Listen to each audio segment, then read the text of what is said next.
오늘 제 설교는 여러분에게 상당히 부담이 될지도 모릅니다. 부담이 될지도 모르지만 또 한편으로는 여러분에게 상당한 기쁨을 허락해 주기도 할 것입니다. 왜냐하면 정말 수많은 사람들이 교회 다니는데 진짜 우리가 교회 다닌다, 예수님을 믿는다, 그렇다면 예수님을 믿는 사람으로서 우리가 이 세상을 어떻게 살아가야 하는지에 대해서 올바로 인식하지 못하고 잘못된 교회 다니는 사람들이 너무나 많기 때문입니다. 그러니까 오늘은 설교를 여러분들이 들을 때 어떻게 우리가 이렇게 살 수 있어? 라고 생각할지도 모릅니다. 그러나 그 길이 영원한 생명의 길이기에 여러분들은 반드시 그렇게 살아야만 한다는 사실을 오늘 여러분들이 깨닫게 될 것입니다. 아니, 다른 말로 하면 여러분이 정말 예수님을 참되게 진실되게 믿으시는 분들이라 한다면 여러분은 반드시 그 길을 갈 것입니다. 그리고 반드시 여러분들은 승리할 것입니다. 영원한 생명을 누릴 것입니다. 이 축복을 누리는 여러분들이 되시길 진심으로 바랍니다. 제가 나누어 드리는 프린트물을 보고 우리 지금 에베소서를 강의하고 있는데 왜 갑자기 요한계시록이야? 그렇게 느끼시는 분들이 계실 것입니다. 거기에 대해서 제가 나중에 자세하게 설명해 드리도록 하겠습니다. 계시록입니다. 계시록 17장 12절로 18절 말씀입니다. 계시록 17장 12절로 18절 말씀, 하나님 말씀입니다. 내가 보던 열부른 열 왕인이 아직 나라를 얻지 못하였으나 다만 짐승과 더불어 임금처럼 한동안 권세를 받으리라. 그들이 한 뜻을 가지고 자기의 능력과 권세를 짐승에게 주더라. 그들이 어린 양과 더불어 싸우려니와 어린 양은 만주의 주시오 만왕의 왕이심으로 그들을 이기실 터이요 또 그와 함께 있는 자들 곧 부르심을 받고 택하심을 받은 진실한 자들도 이기리로다. 또 천사가 내게 말하듯 내가 본 바 음녀가 앉아있는 물은 백성과 무리와 열국과 방언들이니라. 내가 본 바 이 열불과 짐승은 음녀를 미워하여 망하게 하고 벌거벗게 하고 그의 살을 먹고 불로 아주 사르리라. 이는 하나님이 자기 뜻대로 할 마음을 그들에게 주사 한 뜻을 이루게 하시고 그들의 나라를 그 짐승에게 주게 하시되 하나님의 말씀이 응하기까지 하심이라. 또 내가 본 그 여자는 땅의 왕들을 다스리는 큰 성이라 하더라. 아멘. 우리는 지난 여러 주에 걸쳐서 사탄에 대해서 살펴보았습니다. 이 세상에는 우리 눈에 보이는 세계와 눈에 보이지 않는 세계가 있다고 제가 말씀드렸습니다. 그리고 이 눈에 보이는 이 세계에서 일어나는 모든 일은 눈에 보이지 않는 어떤 영적인 세계에서 일어나고 있는 그 일들이 이 세상에서 벌어지고 있음에 대해서도 여러분들에게 말씀드렸습니다. 이것을 성경은 아마겟돈 전쟁이다라고 말씀하십니다. 그러므로 제가 여러분에게 수없이 말씀드렸던 것처럼 우리는 이 세상에 수많은 나라가 있는 듯 보일지 모르지만 성경이 말하고 있는 큰 틀에서 보면 이 세계에는 두 나라, 두 민족밖에 없습니다. 하나님의 나라와 사탄의 나라, 하나님 나라에 소속된 백성들과 사탄의 나라에 소속된 백성, 이 두 백성밖에 없습니다. 그러니까 우리가 눈에 보이는 이 세상은 그 두 민족밖에 없기 때문에 우리가 사는 이 세상은 이 두 세력의 영적 싸움을 하는 전투장임을 여러분들은 분명히 아셔야만 합니다. 그러나 이 영적 전투의 현장에 있다는 것을 우리는 알지만 이 세상 사탄의 나라에 소속되어 있는 자들은 전혀 모릅니다. 아니, 이런 생각을 하고 있는 우리를 비웃기조차 합니다. 이것에 대해서 우리가 앞으로 차차 살펴보겠지만 이것조차도 사탄의 전략임을 우리는 알 수 있습니다. 이것에 대해서 하나님께서는 이미 창세기 3장 15절, 여러분들이 이미 원시복음이라고 하는 그곳에서 이미 예언을 해 두셨습니다. 내가 너로, 여기서 너라는 것은 사탄입니다. 너로 여자와 원수가 되게 하고, 여기서 여러분들 미리 제가 말씀드릴게요. 왜냐하면 수요일 날 여러분들이 저와 함께 요한계시록 공부하고 있기 때문에 요한계시록에 보면 여자가 낳은 아들이 철창을 가지고 만국을 다스린다라는 부분이 나옵니다. 그때 그 여자는 분명히 교회입니다. 여기서 말하는 여자는 마리아가 아니라 교회입니다. 그러니까 여러분들이 알아두시기 바랍니다. 그러니까 사탄이 여자와 원수가 된다. 그런 것은 사탄의 세력과 누가 싸운다고요? 교회와의 싸움이다라고 이야기하는 겁니다. 이게 이미 아담과 하와가 타락한 그 순간에 하나님께서 예언하신 예언입니다. 내 후손도, 사탄의 후손도 누구예요? 여자의 후손과 원수가 되게 하리니. 여자의 후손 누구예요? 우리 주님 예수 그리스도죠. 우리가 창세기 12장에 가면, 계시록 12장에 가면 금방 알 수 있습니다. 그때 가서 제가 자세하게 여러분들에게 설명해 드릴게요. 원수가 되게 하리니 여자의 후손은 내 머리를 상하게 할 것이요 너는 그의 발꿈치를 상하게 할 것이니라. 이렇게 사탄과 여자, 그리고 사탄의 후손과 여자의 후손은 이 세상에서 치열하게 전쟁을 할 것이라고 이미 하나님께서는 예언하셨습니다. 그런데 사탄과 여자의 후손과의 싸움에서 누가 승리하셨어요? 우리 주님이 승리하셨습니다. 그것이 바로 십자가입니다.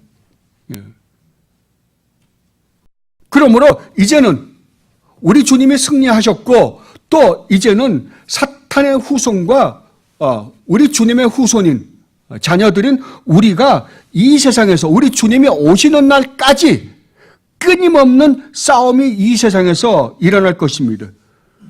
이 영적인 싸움이 이 세상에, 우리 눈으로 보이는 이 세상에 우리 눈으로 보이지 않는 영적 싸움이 치열하게 벌어질 것이에요. 이 속에 누가 들어가 있는 거예요? 여러분이 정말 참된 그리스도인이라고 한다면 여러분 모두는 다 이 영적 전쟁에, 이 영적 싸움터에 여러분들은 나와 있는 사람들입니다. 이것을 아마겟돈 전쟁이라고 성경은 분명하게 말씀을 합니다. 그러므로 오늘날 소위 지금 잘못된 요한계시록을 가리키고 있는 사람들이 말하는 것처럼 이 아마겟돈 전쟁은 뭐 소련과 중국과 이거 아랍이 한 연합군이 되고 미국과 유럽의 어떤 군인들과 유럽과 또 소위 말하는 자유우방국들이죠. 이스라엘이 한 편이 되어서 한 연합군이 되어서 싸우는 3차 대전이 아닙니다. 이것은 성경을 전혀 모르고 왜곡을 시키는 것입니다. 이렇게 성경을 왜곡시키는 자가 바로 사탄입니다. 그런데 사탄은 이 영적 전쟁을 수행하는 데 있어서 얼마나 엄청난 지혜와 엄청난 능력을 가지고 이 일을 행하고 있는지에 대해서 우리는 이미 살펴보았습니다. 그러므로 성도인 우리는 이 엄청난 존재인 사탄과 이 세상, 여러분들이 이 세상을 사는 동안, 여러분이 성도가 되는 순간, 그리스도인이 되는 순간, 여러분들은 이 싸움의 시작이요, 여러분이 이 세상을 떠나는 그 순간까지 이 싸움은 끊임없이 이 세상에서 벌어질 것입니다. 그런데 이 사탄은 하나님으로부터 쫓겨난 이후, 하늘에서 쫓겨난 이후, 에덴 동산에서 아담과 하와를 타락하신 이후 계속해서 인류 역사가 얼마나 되는지는 모릅니다. 어떤 사람들은 수만 년, 수백 년이라 그러는데 저는 인류 역사가 얼마나 되는지는 모릅니다. 왜냐하면 보통 6,000년이라고 하는 사람들, 세대주의자들이 말하는 인류 역사가 6,000년이라고 하는 그 이야기는 우리가 성경을 가지고도 이해를 할 수가 없습니다. 왜냐하면 성경에 있는 그 족보들은 그 중에서 빠진 것도 있고, 성경은 항상 하나님이 말씀하시고자 하시는 어떤 의도를 위해서, 메시지를 위해서 기록했지 역사적인 그 순서를 기록한 것이 아니기 때문에 그렇습니다. 그것은 여러분들이 마태복음에 예수님의 그 족보를 기록한 마태복음 1장만 살펴봐도 금방 알 수 있습니다. 그러니까 우리는 그 기간이 얼마인지 모릅니다. 클라인 교수는 메리트 클라인이라는 교수는 홍수 사건 이후에 홍수 사건 이후에 바로 아브람 사건이 나오는데 아브라함하고 홍수 사건의 그 기간이 얼마인지 정확하게 우리가 가늠할 수 없다라고 이야기하시기도 했습니다. 우리 정확하게 모릅니다. 그러니까 그걸 6,000년, 그래서 지금 교회 시대가 1,000년 뭐 이렇게 해서 짜 맞춰가지고 뭐 전환란, 후환란, 3년 반, 3년 반 이런 식의 계산은 절대 맞지 않아요. 나중에 이제 그 부분에 가면 제가 설명해 드리겠습니다. 그러나 여러분들이 분명히 알아야 될 거는 사탄은 언제서부터요? 아담과 하와를 타락시킨 그 순간서부터 끊임없이 사탄은 하나님을 대적하고 있는 존재입니다. 그러니까 어떻게 해서든지 이 세상에서 하나님이 이 창조하신 창조물 안에서 이루고자 하시는 그 뜻을 이루지 못하게 하기 위하여 끊임없이 회방을 할 겁니다. 그 중심에 누가 있어요? 우리가 있습니다. 하나님의 백성이 있습니다. 왜냐하면 하나님의 백성이 하늘나라에 하나님 나라에 살 하나님의 백성들이 완성되는 날 이 세상은 완전히 우리 주님께서 다시 오셔서 세상을 멸망시키고 심판하시고 하나님 나라를 완성할 것이기 때문에 그렇습니다. 그렇기 때문에 사탄은 어떻게 해서든지 하나님 나라가 완성되지 못하게 하기 위하여 별의별 일을 다 할 것입니다. 그러니까 그 기간이 얼마인지는 모르지만 그 기간 동안 사탄은 뭐만 연구했어요? 어떻게 해서든지 우리로 하여금 하나님과의 아름다운 관계를 깨뜨려서 하나님 나라를 이룩하지 못하게끔 끊임없이 그 싸움을 하는 자들입니다. 자, 그렇다고 한다면 그런 어마어마한 대화, 어마어마한 능력을 가지고 있는 사탄과 우리가 과연 싸워서 이길 수 있을까요? 여러분 이길 수 있다고 생각하십니까? 절대 못 이깁니다. 우리 실력으로는 절대 안 됩니다. 그래서 사도 바울이 뭐라 그래요? 전신갑주를 입어라 라고 말씀하시는 것입니다. 그렇다면 우리가 이 사탄과 싸우기 위해서는 지난주에도 제가 말씀드린 것처럼 우리가 알아야 하는 것이 무엇인가? 첫째는 사탄이 어떤 무기를 쓰고 있는가? 그리고 사탄은 그 무기들을 가지고 어떻게 우리를 공격하는가? 그리고 사탄은 그 무기로 무엇을 공격하는가? 그렇다면 우리는 어떤 무기로 사탄을 대항해야 하는가? 어떤 무기로 사탄을 공격해서 이겨야 되는가? 그리고 그 결과는 무엇인가? 이것에 대해서 살펴봐야 될 거예요. 그래야지 우리가 바르게 싸울 수 있을 것입니다. 처음에 제가 이런 순서로 제가 살펴보려고 했었습니다. 그런데 갑자기 제가 이 순서를 말고 오늘 이 요한계시록 17장을 가지고 여러분들의 설교할 수밖에, 말씀을 전할 수밖에 없었던 이유는 이 싸움이 만만치가 않다는 거예요. 이 싸움이 너무나 심각하기 때문에 성도들이 이 싸움을 하면서 실망하고 절망하고 좌절감을 느낄 수 있지 않겠는가라는 생각을 제가 하게 됐어요. 왜냐하면 요 근래 얼마 동안 제가 심각하게 그 싸움을 하다가 저도 몇 번 쓰러지고 넘어진 때가 있었기 때문입니다. 그렇다면 우리가 진짜 알아야 되는 건 무엇인가? 진짜 이 싸움에서, 이 싸움의 과정 속에서 일어나는 일은 이런저런 여러 모습이 나타날지 모르지만 우리가 넘어지기도 하고 쓰러지기도 하고 또 어떨 때는 승리한 것 같기도 하고 그럴 거 아니에요.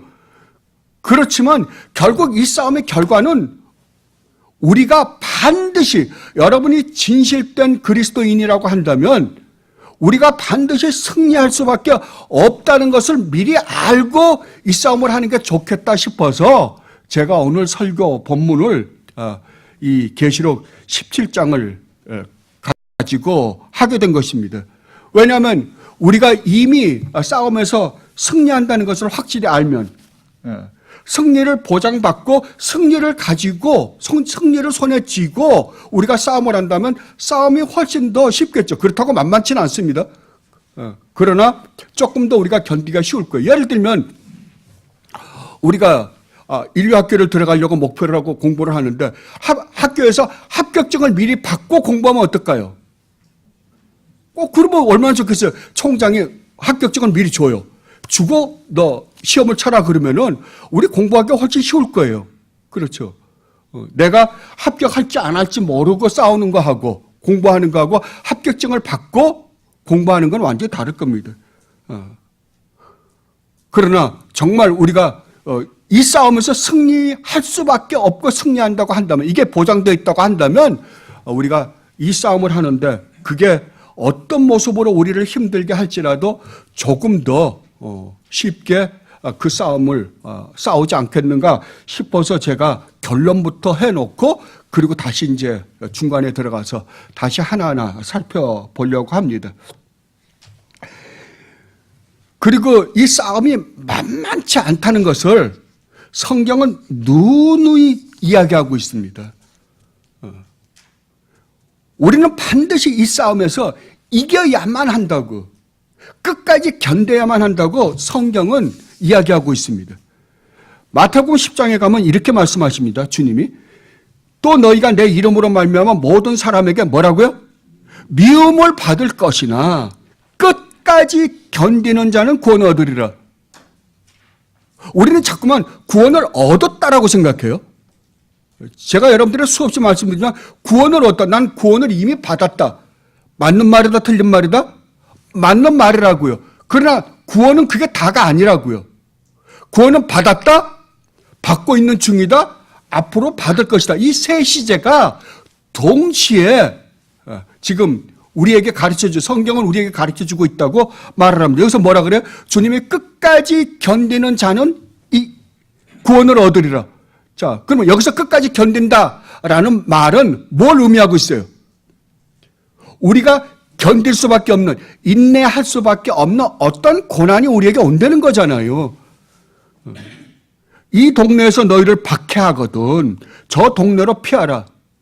아니, 박해를 피하게 해줘야죠. 뭐라고요? 박해가 오거든 도망가라, 이 말 아니에요. 내가 진실로 너희에게 이르노니 이스라엘의 모든 동네를 다 다니지 못하여서 인자가 오리라. 그리고 마태복음 24장에서는 이렇게 말씀하십니다. 민족이 민족을, 나라가 나라를 대적하여 일어나겠고 곳곳에 기근과 지진이 있으리니 이 모든 것은 재난의 시작이니라. 그때 사람들이 너희를 어디에 넘겨줘요? 환란에 넘겨 주겠으며 너희를 죽이리니. 그러니까 성도가 이 세상에서 사탄과 싸우는데 무슨 일까지 벌어질 수 있다? 우리 생명까지도 사탄이 빼앗아갈 수 있다는 거예요. 죽이리니 너희가 내 이름 때문에, 누구 이름이요? 우리 주님 예수 그리스도 이름 때문에 모든 민족에게 미움을 받으리라. 그러니까 우리가 예수를 믿는다라는 것 때문에 이러이러한 일을 당한다는 거 아니에요. 그때 많은 사람이 실족하게 되어 서로 잡아주고 서로 미워하겠으며 거짓 선지자가 많이 일어나 많은 사람을 미혹하겠으며 불법이 성함으로 많은 사람의 사랑이 식어지리라. 그러나 끝까지 견디는 자는 구원을 얻으리라. 우리가 이미 살펴본 계시록에 7교회에 보내는 편지 마지막에도 각 교회마다 다 이게 있습니다. 귀 있는 자는 성령이 교회들에게 하시는 말씀을 들을지어다. 이기는 자에게는 내가 하나님의 낙원에 있는 생명나무의 열매를 주워 먹게 하리라. 주님은 계속해서 견뎌라. 이기는 자는 견디고 이기는 자만 어떻게 한다고요? 구원을 얻는다라고요. 여러분, 이게 성도가 이 세상을 반드시 살아가야만 하는 과정이다라고 성경은 이야기합니다. 이게 쉽습니까? 쉽지 않습니다. 내가 예수를 믿는다라는 것 때문에 환란이 오는 것은 당연할 뿐만 아니라 목숨까지도 내놓아야 한다라고 성경은 이야기하고 있어요. 주님의 말씀입니다. 여러분, 만약에 여러분들에게 이러한 고난과 여러분의 생명까지도 여러분이 바쳐야 되는 그런 환경이 온다고 해도 여러분들은 예수를 믿겠다라고 그럴 수 있겠어요? 성경은 지금 이걸 이야기하고 있습니다. 여러분에게 이러한 일이 온다고 하더라도 여러분들은 예수를 믿겠다고 말씀하실 자신이 있냐고요. 그래도 나는 예수님 한 분만으로 만족하고 나는 이 길을 가겠습니다. 여러분 분명히 알아두십시오. 예수님을 믿는다는 것은 결단코 쉽지 않습니다. 여러분은 여러분의 모든 것, 생명까지도 주님을 위해서 바치겠다는 각오가 없이 예수를 믿을 수 있는 방법은 없습니다. 절대로 주님이 따라가신 길을 따라갈 수가 없습니다. 그럼에도 불구하고 오늘날 기독교는 성경의 이러한 경고에 눈을 감아버리고 말았습니다. 하나님은 사랑이시라는 것으로 모든 것을 포장해서 참 성도의 삶을 살지 못하게 해버리고 말았습니다. 거짓된 기독교를 만들어낸 것입니다. 그러니까 자기들도 지옥을 갈 뿐만 아니라 다른 사람들까지, 주님이 그러죠. 너희만 지옥 가는 게 아니라 수많은 사람들을 전 세계 돌아다니면서 모아다가 어떻게 한다고요? 너희보다 배나 지옥의 자식을 만든다고요. 봉사가 봉사를 인도하니까 둘 다 어디를 가겠어요? 웅덩이에 빠질 수밖에 없죠. 당연하죠 뭐. 이렇게 가르치는 자들이 거짓 목사들입니다. 이 거짓 목사들의 특징에 대해서 예레미야 선지자가 얼마나 말씀을 잘했는지 모릅니다. 자, 예레미야 23장입니다. 23장 16절로 30절에서 이렇게 말씀하십니다. 한번 잘 들어보십시오. 만군의 여호와께서 이와 같이 말씀하시되 너희에게 예언하는 선지자들의 말을 듣지 말라. 그들은 너희에게 헛된 것을 가르치나니. 뭘 가르쳐요? 헛된 것을 가르친다니까요. 그들이 말한 묵시는 자기 마음으로 말미암은 것이요 여호와의 입에서 나온 말씀이 아니라고요. 항상 그들이 나를 멸시하는 자에게 이르기를 너희가 평안하리라 여호와의 말씀이니라 하며 또 자기 마음이 완악한 대로 행하는 모든 사람에게 이르기를 재앙이 너희에게 임하지 아니하리라 하였느냐. 뭐라고요? 말도 안 되는, 이 세상에서 말도 안 되는 삶을, 온갖 나쁜 짓을 다 하고 사는데도 불구하고 너희들은 재앙이 임하지 않는다, 너희들은 평안하다, 안전하다 라고 이야기한다니까. 이런 자들을 뭐라 그래요? 거짓 목사들이다 라고 이야기하는 겁니다. 누가 여호와의 회의에 참여하여 그 말을 알아들었으며 누가 귀를 기울여 그 말을 들었느냐. 보라, 여호와의 노여움이 일어나 폭풍과 회오리 바람처럼 악인의 머리를 칠 것이라. 여호와의 진노가 내 마음에 뜻하는 바를 행하여 이루기까지는 그치지 아니하나니 너희가 끝날에 그것을 완전히 깨달으리라. 잘 들어보십시오. 이 선지자들은 내가 보내지 아니하였어도 다름질하며 내가 그들에게 이르지 아니하였어도 예언하였은즉 그들이 만일 나의 회의에 참여했더라면 정말 성령의 감동을 받아 참 목사들이 되었다고 한다면 내 백성에게 내 말을 들려서 그들을 악한 길과 악한 행위에서 돌이키게 하였으리라. 그러니까 어떤 목사가 참 목사라고요? 잘못된 길을 가고 있는 그 사람들에게 당신은 잘못된 길로 가고 있습니다 라고 지적해서 회개하고 돌이키는 목사가 진짜라고요. 여호와의 말씀이니라. 나는 가까운 데 있는 하나님이요 먼 데 있는 하나님은 아니냐? 여호와의 말씀이니라. 사람이 내게 보이지 아니하려고 누가 자신을 은밀한 곳에 숨길 수 있겠느냐? 여호와가 말하노라. 나는 천지에 충만하지 아니하냐? 내 이름으로 거짓을 예언하는 선지자들의 말에 뭐라고요? 내가 꿈을 꾸었다고 말하는 것을 내가 들었노라. 거짓을 예언하는 선지자들이 언제까지 이 마음을 품겠느냐?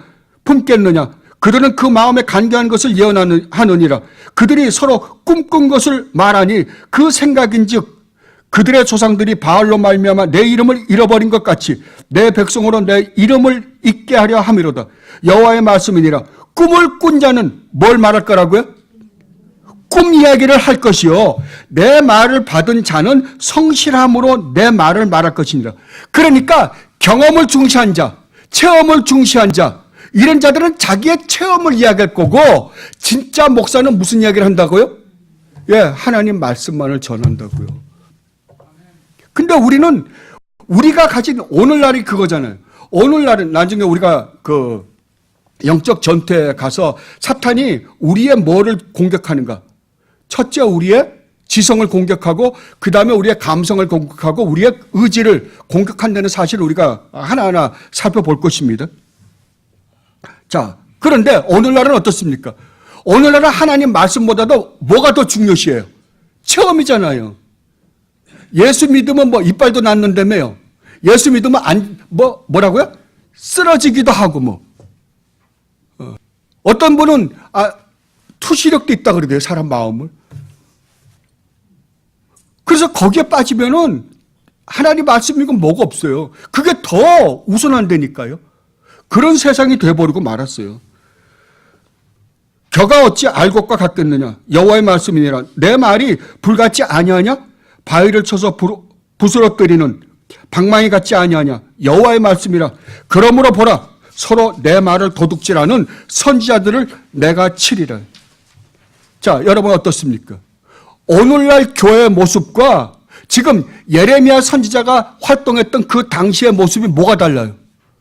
다를 게 아무것도 없어요. 왜 다를 게 아무것도 없는 줄 아십니까? 여러분들이 구약을 읽을 때, 구약을 읽으면서 가만히 보면 왜 오늘날 이 세상에 벌어지고 있는 일과 똑같이 느껴지는지 아십니까? 왜냐하면 인간은 하나도 안 변하기 때문에 그렇습니다. 인간은 태어나면서부터 죄덩어리로 태어나기 때문에 하는 짓이 똑같아요.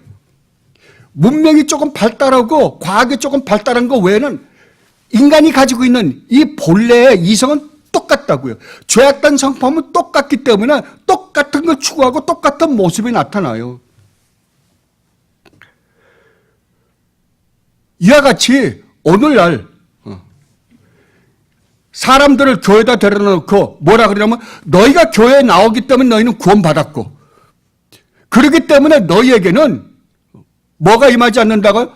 평안하다, 안전하다, 너희에게는 재앙이 임하지 않는다라고 이야기한다니까요. 이런 목사들을 뭐라 그런다고요? 예, 가짜 목사다라고 한다고요. 그러다니까 교회 안에 뭐가 없어졌어요? 죄와 심판과 지옥이 없어져 버렸어요. 여러분은 한 달에 얼만큼 지옥에 대해서 묵상하십니까? 하나님의 심판에 대해서 얼마나 묵상하십니까?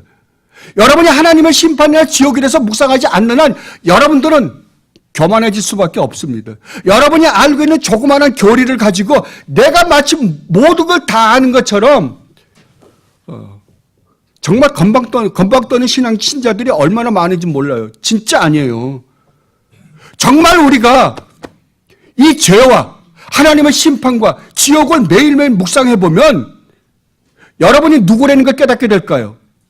여러분이 얼마나 보잘것없는 죄덩어리인지를 안다고요. 이걸 여러분들이 맛보지 못하면 여러분은 우리 주 예수 그리스도가 하나님이신 그분이 이 땅에 오셔서 십자가를 지심으로 말미암아 구원하신 우리의 구원이 얼마나 놀라운 축복인지 절대 몰라요. 절대 모른다고요. 그걸 모르는데 그 사람들이 건방 떠는 건 당연하죠. 하나님의 심판을 모르는데 그러니까 목사들이 말도 안 되는 한국에서 일어나고 있는 대형 교회들 한번 보세요. 말도 안 되는 일이 벌어지고 있는 거예요. 그 사람들이 과연 하나님의 살아계심을 믿으며 하나님의 심판과 죄와 지옥을 믿는 사람들이 믿는다면 그런지 못합니다. 절대 못합니다. 만약에 여러분들이 정말 이러한 목사들을 그들의 가르침을 따라서 여러분들이 쫓아간다고 한다면 그들이 망할 뿐만 아니라 여러분들도 반드시 망할 겁니다. 성경은 이렇게 가르쳐줘 본 적이 한 번도 없어요. 예수 믿는 것이 쉽다라고 이야기해 본 적이 없다고요. 절대 없습니다. 마태복음 16장에 보면 우리 주님께서 이렇게 말씀하십니다. 예, 예수께서 제자들에게 이르시되 누구든지 나를 따라오려거든 뭐라고요? 자기를 부인하라고요. 자기를 부인하란 말이 뭐라고요? 네가 주인이 아니라고요. 네가 주인이 아니라 하나님이 너의 주인이라고요. 그리고 자기 십자가를 지고 나를 따를 것이니라. 십자가는 뭐예요? 예, 십자가는 우리 주님이 세상으로부터 사형 선고를 받은 거예요. 그죠? 사형 선고를 받아 어디로 갔습니까? 골고다라요. 근데 우리 각자가 모두가 다 자기 십자가를 지고 따르려는 거 아니에요. 어디로 가자는 거예요. 주님이 그 십자가를 지고 골고다로 가신 것처럼 너희들도 그 십자가를 지고 골고다로 가자는 거 아니에요.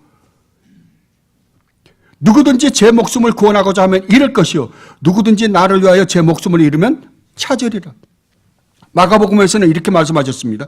예수께서 이르시되 내가 진실로 너희에게 이르노니 나와 복음을 위하여 집이나 형제나 자매나 어머니나 아버지나 자식이나 전토를 벌인 자는, 자, 여러분들 주님 앞에 가는 길이 뭘 하라고요?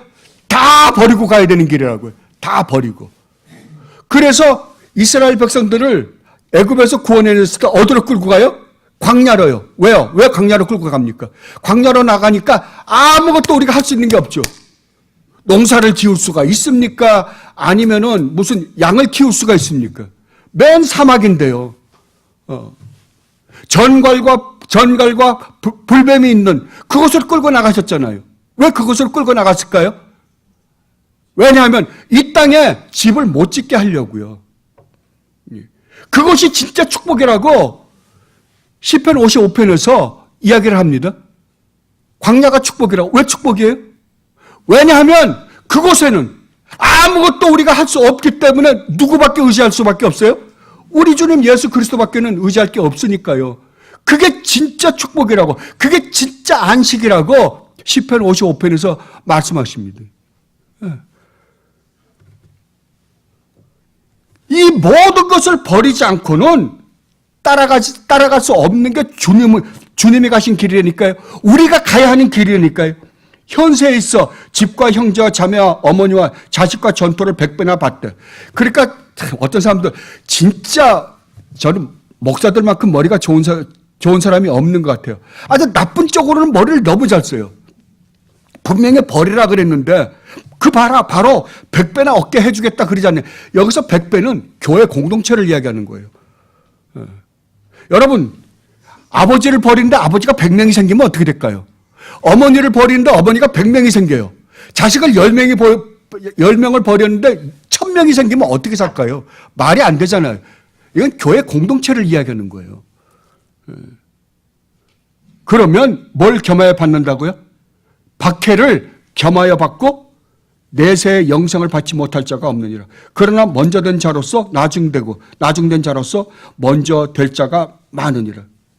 주님은 분명히 말씀하십니다. 주님을 믿고 따르는 삶에는 반드시 뭐가 있다고요? 희생을 치른다고요. 대가를 치를 수밖에 없다고요.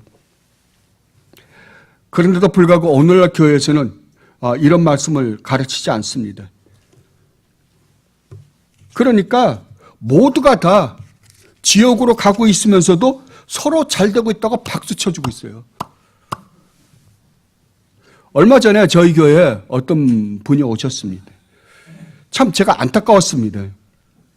몇 주 나오시다가 고난의 설교를 듣고 그 다음에 나오지 않으십니다. 그분이 뭐라 그러냐 그러면 자기가 여기 나온 것은 그동안에 자기가 고생을 너무 많이 했대요. 힘들었답니다. 근데 교회 나오면 잘 된다 그래서 복 받고 이 세상에 자기가 뭐 실패했던 것이 다 리커버가 된다 그래서 나왔는데 아니 예수 믿으면 고난 받는 데니까 이 지가 왜 나와야 됩니까? 이게 오늘날 교회 다니는 사람들의 현주소입니다. 그러나 여러분 분명히 알아두십시오. 여러분들이 정말 참되게 예수님을 믿고 예수님이 가신 그 길을 따라가겠다라고 하면 여러분들은 반드시 대가를 치른다는 사실입니다. 대가 없이 하나님 나라에 갈 수 있는 방법은 없습니다. 제가 단언합니다. 없습니다. 다른 말로 하면 우리가 여기서 여러분들이 분명히 알아둬야 될 건 우리가 이 대가를 치르기 때문에 구원받는 건 아닙니다. 그건 여러분들이 우리 개혁주의 교리를 아시니까 제가 말씀드리는 거예요.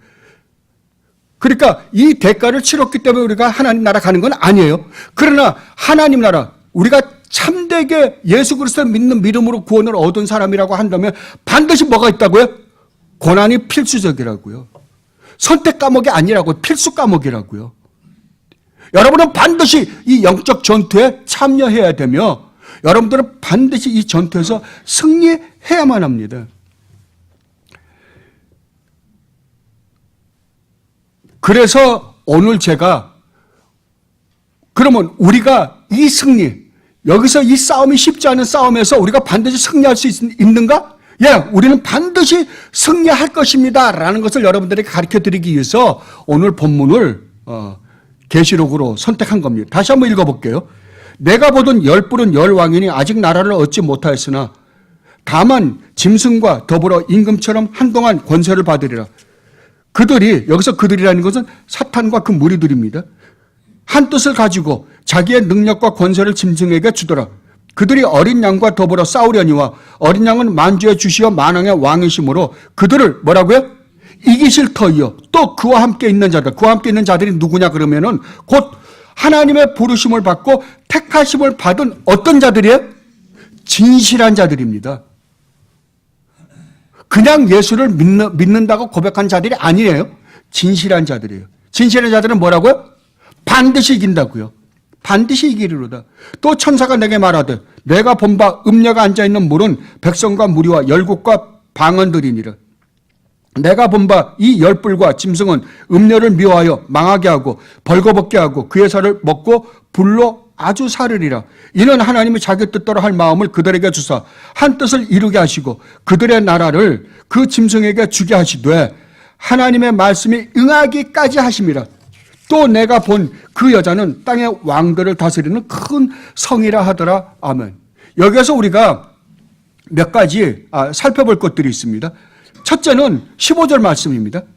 또 천사가 내게 말하되 내가 본 바 음녀가 앉아있는 물은 백성과 무리와 열국과 방언들은. 여기서 물이라는 것은 여러분 구약 성경에 보면 바다, 여러분 그 성전에 들어가면 물두멍 있죠? 예, 물두멍을 바다라 그러죠. 그 여러분들 이제 구약 성경을 읽을 때 바다 그러면은 무슨 생각을 먼저 떠오르셔야 되냐 그러면은 첫 번째는 세상입니다. 사탄에게 속했을 때는 세상이에요. 그래서 이 사탄이 다스리고 있는 가 어디냐 그러면 백성과 무리와 열국과 방언이다. 요한계시록에서 말할 때 네 가지로 나오는 사라는 숫자는 뭘 의미한다고요? 세상을 의미한다 그랬죠. 내 바람이 붙잡고 있는 곳이 어디예요? 세상이라고요. 그러니까 세상을 의미해요. 그렇다고 한다면 사탄이 앉아있는 곳이 어디라고요? 세상이라고 한다면 이 세상에 지금 통치자가 누구라는 소리예요? 예, 사탄이라는 소리예요. 이 세상의 통치자가 사탄입니다. 그래서 주님이 사탄을 보고 뭐라 그래요? 이 세상 신이다. 에베소서에서 사도 바울이 뭐라고 표현해요? 공중에 권세 잡은 자다라고 이야기를 합니다. 그를 여러분들이 누가복음 4장에 우리 주님이 사탄에게 시험을 받는 그 장면을 보면 조금 더 알 수 있습니다. 마태복음이나 마가복음의 묘사보다도 이 누가복음의 묘사가 훨씬 더 좋습니다. 그럼 누가복음 4장 4절로 6절에 보면 예수께서 대답하시되 기록된 바 사람이 떡으로만 살 것이 아니라 하였느니라. 마귀가 또 예수를 이끌고 올라가서 순식간에 천하만국을 보이며 이르되, 지금 사탄이 누구를 시험하는 거예요? 예수님이에요. 사탄이 예수님이 하나님이시라는 걸 알까요, 모를까요? 당연히 알죠. 여러분들이 귀신이, 인간은 아무도 예수님이 하나님의 아들이심을 알아보지 못했는데, 거룩한 분이심을 알아보지 못했는데, 유일하게 이 영적인 존재들인 사탄이나 귀신들만 알아봤어요. 그럼 알아봤을 거예요. 그런데도 불구하고 끝까지 뭐라 그러면 네가 하나님의 아들이여든이라고 시험을 하고 있습니다. 그러니까 천하만국을 보이며 이르되 이 모든 권위와 영광을 내가 내게 주느라. 이것은 내게 넘겨준 것이므로 내가 원하는 자에게 준다. 뭐라고요? 그러면 이 세상에 지금 있는 모든 것들은, 모든 이 세상에 있는 축복을 누가 줄 수 있다는 거예요? 예, 사탄이요. 사탄이요.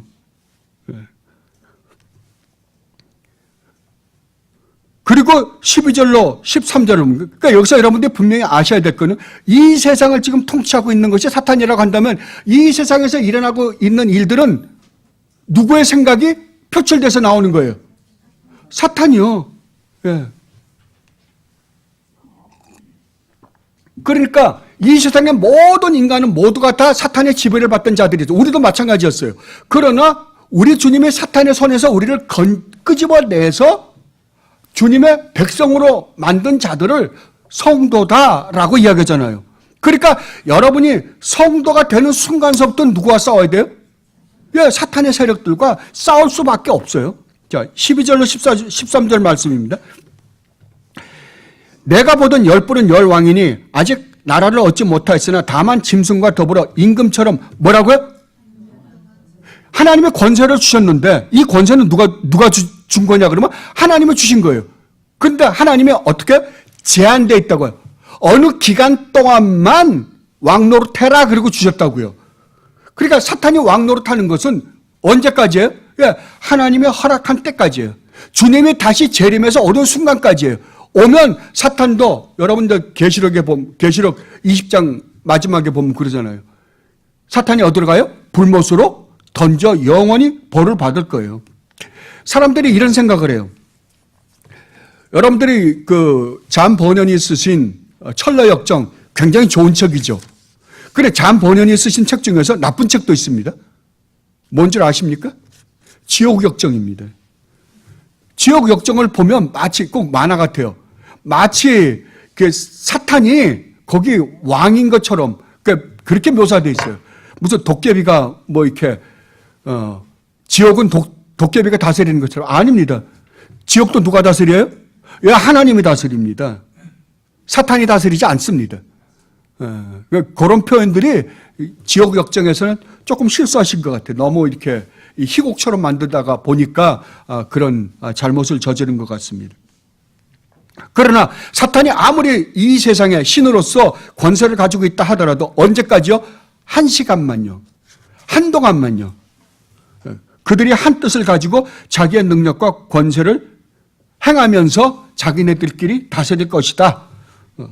여기에 대해서 여러분들이 엽기를 보면 아주 잘 나타나 있습니다. 사탄이 아무리 어마어마한 권능을 갖고 있다 하더라도, 어마어마한 지혜를 갖고 있다 하더라도 하나님이 허락하신 그 범위 내에서 외에는 아무것도 못합니다. 그 엽기 1장이나 2장을 보면 이것에 대해서 확실하게 성경은 말씀하고 있습니다. 이렇게 말씀하십니다. 하루는 하나님의 아들들이 와서 여호와 앞에 섰고, 여기서 하나님의 아들이라는 건 천사들이겠죠. 타락하지 않은 천사들이요. 사탄도 그들 가운데 온지라. 여호와께서 사탄에게 이르시되 내가 어디서 왔느냐? 여호와께 대답하여 이르되 땅을 두루 돌아 여기저기 다녀왔나이다. 여호와께서 사탄에게 이르시되 내가 내 종 욥을 주의하여 보았느냐? 그와 같이 온전하고 정직하여 하나님을 경외하며 악에서 떠난 자는 세상에 없느니라. 사탄이 여호와께 대답하여 이르되 욥이 어찌 까닭 없이 하나님을 경외하리이까? 주께서 그와 그의 집과 그의 모든 소유물을 울타리로 두르심 때문이 아니니까. 주께서 그의 손으로 하는 바를 복되게 하사 그의 소유물이 땅에 넘치게 하였음이니이다. 이제 주의 손을 펴서 그의 모든 소유물을 치소서. 그리하시면 틀림없이 주를 향하여 욕하지 않겠나이까. 여호와께서 사탄에게 이르시되 내가 그의 소유물을 다 내 손에 맡기노라. 다만 그의 몸에는 내 손을 대지 말지니라. 사탄이 곧 여호와 앞에서 물러가니라. 이것 때문에 결국 사탄의 종들이 다 죽고, 갑자기 자연재해가 와서 사탄의 종들이 다 죽고, 사탄이란다. 욥의 종들이 다 죽고, 욥의 자녀들도 죽고, 재산은 다 없어지고 그랬습니다. 그러니까 여기서 여러분들이 하나 알 수 있는 것은 하나님의 허락하에 사탄이 가지고 있는 무기를 우리는 여기서 볼 수 있어요. 자연재해를 사용할 수 있고, 우리의 재산을 빼앗아갈 수 있고, 목숨을 빼앗아갈 수 있다는 거예요. 예. 그러니까 여러분들 머릿속에 그걸 넣어놓으세요. 예. 그리고 2장에 보면 이제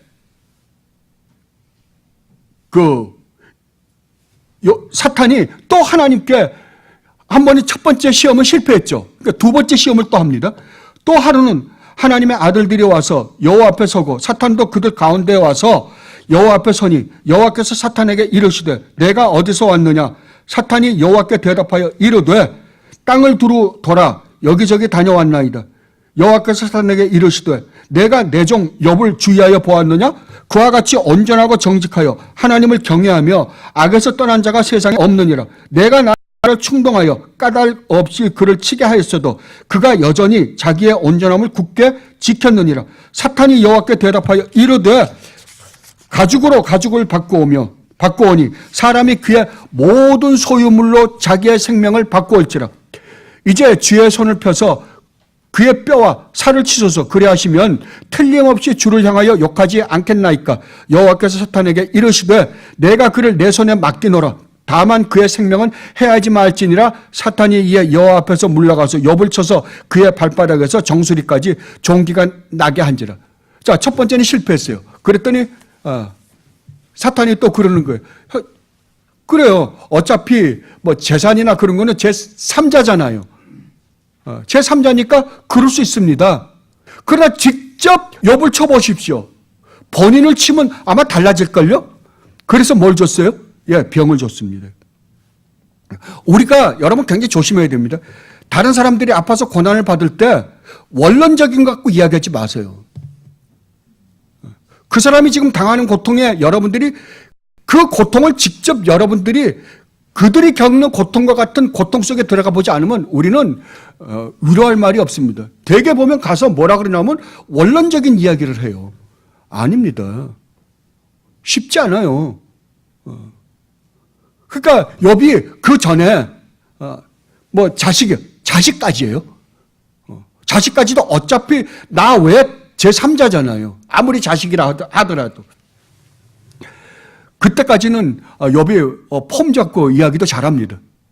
그러나 직접 자기에게 정말 이 치명적인 고난이 왔을 때 욥은 흔들리기 시작합니다.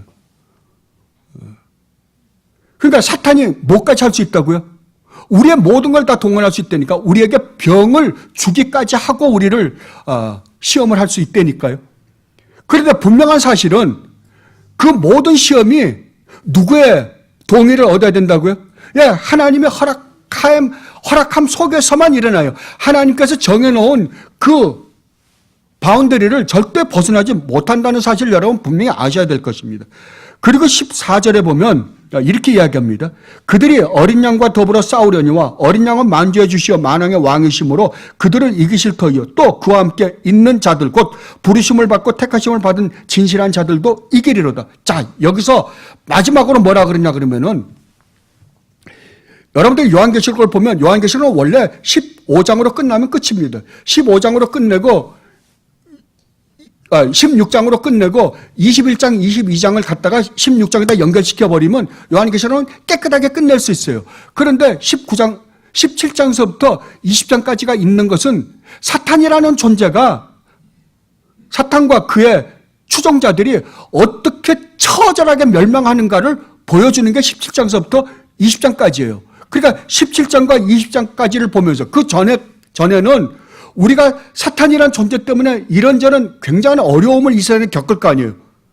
그런데 17장에서 20장까지 그렇게 우리를 괴롭혔던 그 막강한 지혜와 막강한 힘을 가지고 우리를 괴롭혔던 그 사탄이 얼마나 처절하게 멸망하는가를 보고 우리를 기뻐할 수 있잖아요. 그걸 해놓고 21장, 22장 새하늘과 새 땅을 끌어들이는 거예요. 그러니까 얼마나 놀랍습니까? 그러니까 결국 승리는 누가 한다고요?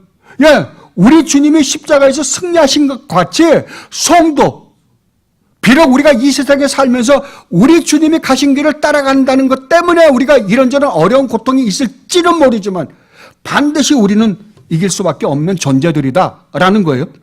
이것을 요한복음 16장에서 우리 주님이 이렇게 말씀하십니다. 세상에서는 너희가 환난을 당하나 담대하라. 내가 세상을 이겼노라. 우리 주님이 십자가로 승리하셨어요. 그리고 성도들의 승리에 대해서는 이렇게 말씀하십니다. 또 우리 형제들이 어린 양의 피와 자기들의 증언하는 말씀으로써 그 사탄을 이겼으니 그들은 죽기까지 자기들의 생명을 아끼지 아니하였도다. 참 저는 이런 성경 구절을 볼 때마다 재밌습니다. 우리가 성도들이 어린 양의 피와 자기들이 증언하는 말씀으로써 사탄을 이겼대요. 그런데 어떻게 했다고요? 죽었다고요. 이게 말이 돼요? 그러니까 여러분들 우리의 싸움이 뭔가를 분명히 아셔야 돼요. 제가 좀 이따 설명해 드리겠지만 우리의 싸움은 육적인 싸움이 아니니까 혈과 육의 싸움이 아니라고 사도 바울이 이야기하죠. 지금 혈과 육의 싸움이 아니니까 진짜 우리 눈으로 보이는 것은 이 세상에서 일어나는 혈과 육의 싸움처럼 보여요. 그러나 혈과 육의 싸움이 아니라니까요. 영적 싸움이라고요. 그러니까 요한일서 5장에서는 이렇게 말씀하십니다. 무릇 하나님께로부터 난 자마다 세상을 이기느니라. 세상을 이기는 승리는 이것이니 우리의 믿음이니라. 예수께서 하나님의 아들이심을 믿는 자가 아니면 세상을 이기는 자가 누구냐? 로마서 8장에서는 이렇게 말씀하십니다. 그러나 이 모든 일에 우리를 사랑하시는 이로 말미암아 우리가 넉넉히 이기느니라. 내가 확신하노니 사망이나 생명이나 천사들이나 권세자들이나 현재일이나 장래일이나 능력이나 높음이나 기쁨이나 다른 어떤 피조물이라도 우리를 우리 주 그리스도 예수 안에 있는 하나님의 사랑에서 끊을 수 없느니라. 없다고요? 절대 없어요. 우리는 이긴다니까요. 그리고 16절을 보면 또 우리가 하나 깨달을 수 있는 것은 내가 본 바 이 열불과 짐승은 음료를 미워하고 망하게 하고 벌거벗게 하고 그의 살을 먹고 불로 아주 살이라. 자, 이 짐승은 누구로부터 이런 권능을 받았어요? 음료로부터요. 음료로부터 받았는데 이 음료로부터 받은 그 놀라운 능력을 가지고 누구를 대적한 거예요? 음료를 대적해서 음료를 망하게 한다고요. 자, 그렇다고 한다면 이 세상은 어떻게 한다?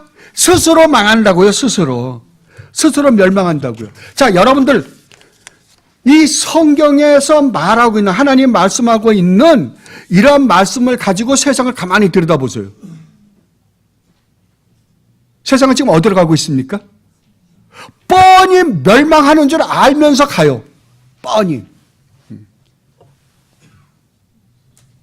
지금 우리가 이대로 더 과학을 발달시키면 시킬수록 이 세상은 어떻게 한다? 스스로 멸망하는 거 알잖아요. 그래서 뭐 환경을 보존시키자 별의별 일을 다 하는데도 불구하고 돼야 안 돼요?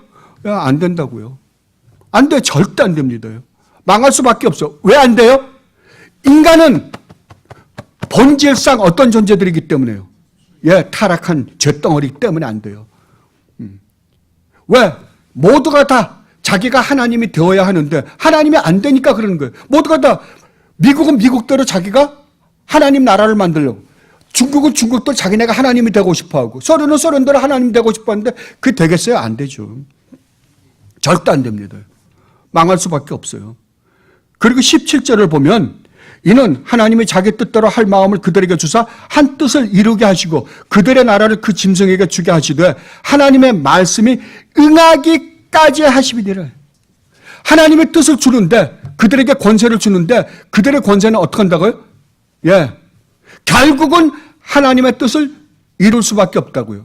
그래서 하나님을 사랑하는 자, 그의 뜻대로 부르심을 입은 자들에게는 모든 것이 합력하여 이 세상에서 일어나는 모든 일이 결국 누구의 뜻이 일어난다? 이루어진다? 하나님의 뜻이 이루어진다고요. 하나님의 뜻만이 마지막에 이루어질 거예요.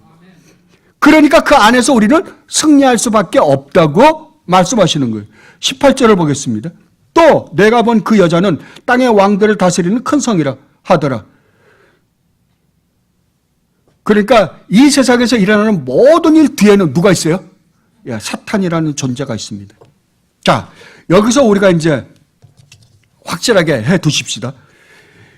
여러분들이 그 갈라디아서 4장을 보면 하갈과 사라를 예를 들어서 두 약속이 있다 그럽니다. 하나는 율법, 하나는 은혜. 두 약속이 있다 그럽니다.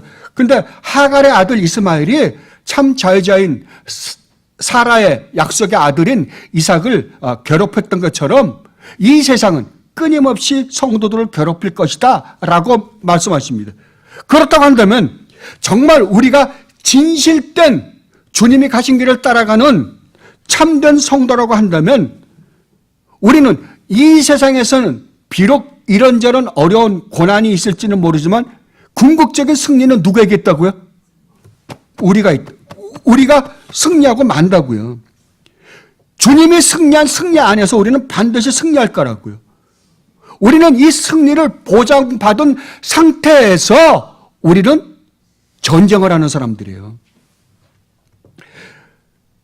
그런데 여기서 여러분들이 한 가지 분명히 아셔야 될 것 한 가지는 이 싸움은 혈과 육에 대한 싸움이 아니라고요. 영적인 싸움이라고요. 그렇다고 한다면 세상적 관점에서는 우리가 어떤 사람들처럼 보일까요? 패배한 것처럼 보이겠죠. 그러나 영적으로는 이 싸움에서 우리가 반드시 승리한다라고 말씀을 하십니다. 우리는 육적으로 승리하지 않습니다. 영적으로 승리합니다. 이 말은 아무리 우리가 사탄의 공격을 이 세상에서 받는다 하더라도 우리의 구원은 그리스도 안에서 우리에게 주어진 이 참된 구원은 절대로 잃어버리지 않는다는 거죠. 요한복음 5장에서 우리 주님이 분명히 말씀하셨잖아요.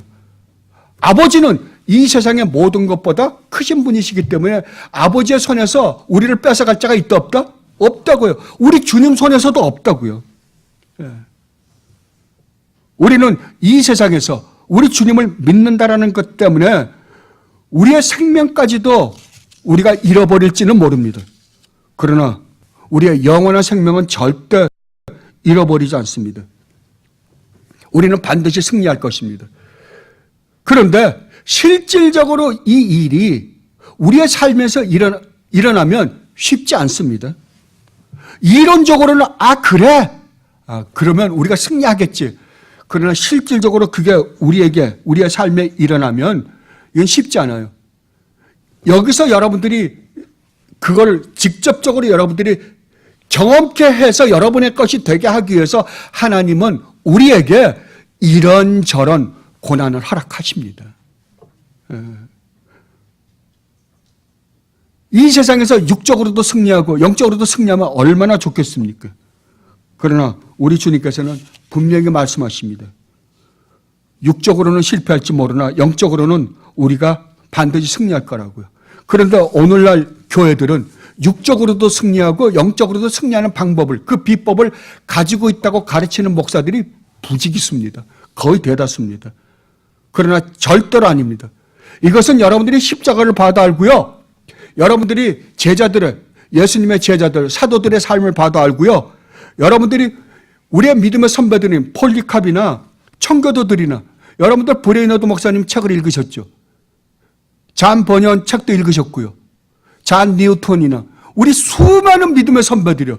그 믿음의 선배들이 이 세상에서 육적으로 승리한 사람 있습니까? 없습니다. 육적으로는 승리하지 않고 이 세상에서는 정말 어려운 주님을 믿지 않았더라면 이 세상에서 그래도 정말 대접을 받고 살았을지 모를 사람들, 사도 중에서는 사도 바울이죠. 그러나 예수님을 믿는다라는 것 때문에 이 세상의 육적인 것은 다 잃어버렸습니다. 그러나 영적으로는 어떻게 했어요? 정말 사도 바울 말 맞다나 내 이 육신은 날로 쇠약해져 갈진 모르지만 내 영혼은 날로 새로워진다라고 고백했던 것입니다. 이 승리는 반드시 우리가 할 것입니다. 그런데 이 승리를 위해서 우리는 뭘 입어야 된다고요? 전신갑주를 입어야 한다고 성경은 분명히, 사도 바울은 분명히 말씀하십니다. 이것을 우리는 앞으로 차근차근 이제 살펴볼 것입니다. 여러분, 예수님을 믿는다라는 것이 정말 쉽습니까? 쉽지 않습니다. 저도 다른 사람들처럼 이 세상에서도 잘 되고 정말 하나님 나라도 가고 그렇게 이야기했으면 정말 좋겠습니다. 예수를 여러분들이 믿으면 가난에서도 구원받고 병에서도 구원받고 영혼도 구원받습니다 라고 가르치면 정말로 좋겠습니다. 성경은 그렇지 않습니다. 그럼에도 불구하고 왜 이 길을 가야 된다고요?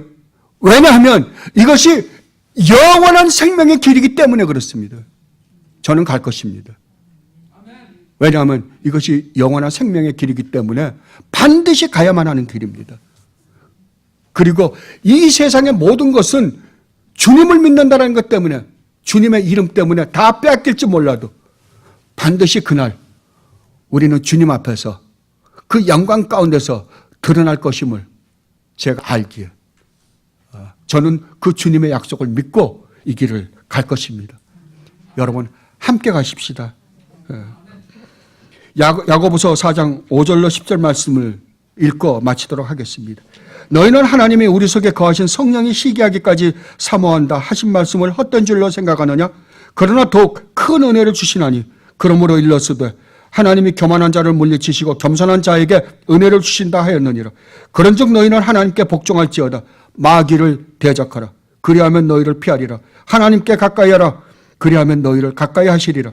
죄인들아 손을 깨끗이 하라. 두 마음을 품은 자들아 마음을 성결하게 하라. 슬퍼하며 애통하며 울지어다. 너희 웃음을 애통으로 너희 즐거움을 근심으로 바꿀지어다. 주 앞에서 낮추라. 그리하면 주께서 너희를 높이시리라. 아멘.